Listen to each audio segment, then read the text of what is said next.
चलिए आज हम लोग पढ़ने वाले हैं मैथमेटिक्स, जिसमें आपको सिखाया जाएगा HCF और LCM।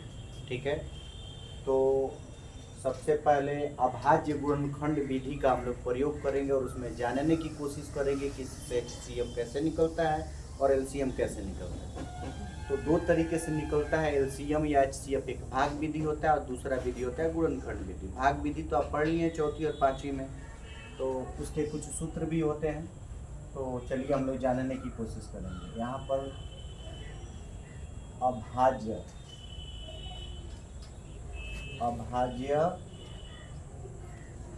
गुणनखंड विधि द्वारा HCF और LCM।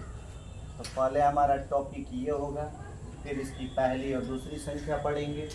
आइए हम लोग जानने की कोशिश करेंगे। तो सबसे पहले अभाज्य गुणनखंड विधि क्या होता है। जो भी संख्या दिया रहता है उसको गुणा के फॉर्म में, मल्टीप्लाई के फॉर्म में क्या करते हैं, ब्रेक करते हैं, तोड़ते हैं।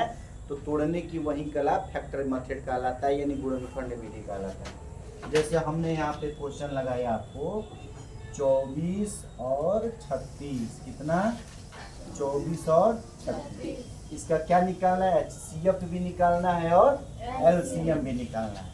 तो सबसे पहले हम लोग लिखेंगे जो संख्या दिया है 24, उसके बाद वाली संख्या को लिखेंगे हम लोग 36। ठीक है, तो 24 को गुणनखंड विधि से कह रहा है, तो यहाँ रफ लेंगे हम लोग।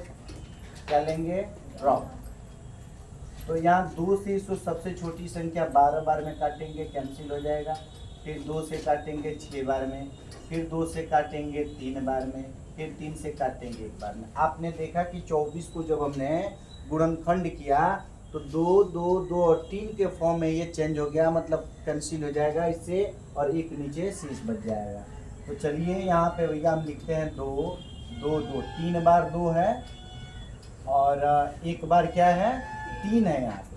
तो इसको हम लोग जांचते हैं।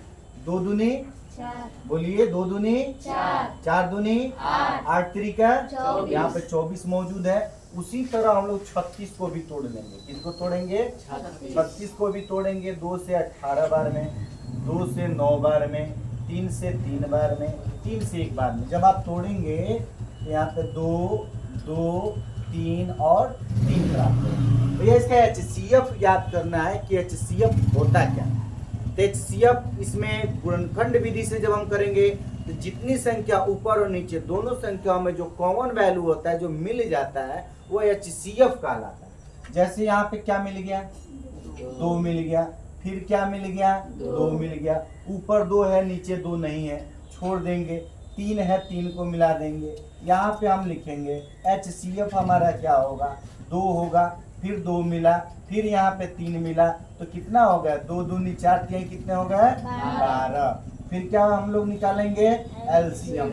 LCM ही निकालना दोस्तों बहुत ही आसान है। जितना HCF निकला हुआ है वो सारे वैल्यू को हम लोग यहाँ पर क्या करते हैं, लिख लेते हैं। 2 मिला ही है, 2 मिला ही है, 3 मिला ही है। अब देखेंगे कि क्या कॉमन वैल्यू नहीं है। तो ऊपर में क्या क्या बच गया, 2 बच गया, इसको लिख देंगे। और कुछ नहीं है। नीचे क्या बच गया, 3 बच गया। यहाँ पे देख रहे हैं, यहाँ पे 3 बच गया, इसको 3 लिखते हैं। 2 दूनी 4 तिहाई 12 दूना 24 तिहा 72, कितने 72। ये आपके हो गए LCM और ये हो गए आपके HCF। तो इसको बोलते हैं कौन सा विधि, गुणनखंड विधि। अगर इसी को कहे कि भाग विधि से निकालें तो भाग विधि में आपको एक बार पुनः बता दूं, 24 और 36, 24 और 36। ये वाली जो मेथड है 12, 18, 6, 9, फिर 2 से 2 तिहाई 6, 9 उतर जाएगा। फिर 3 से 3 एकम 3, 3 त्रिकोण 3 बचा है यहाँ पे भैया 1 बार में। क्या क्या जो भी चीजें बची हैं उसको हम लोग लिख देंगे यहाँ पे।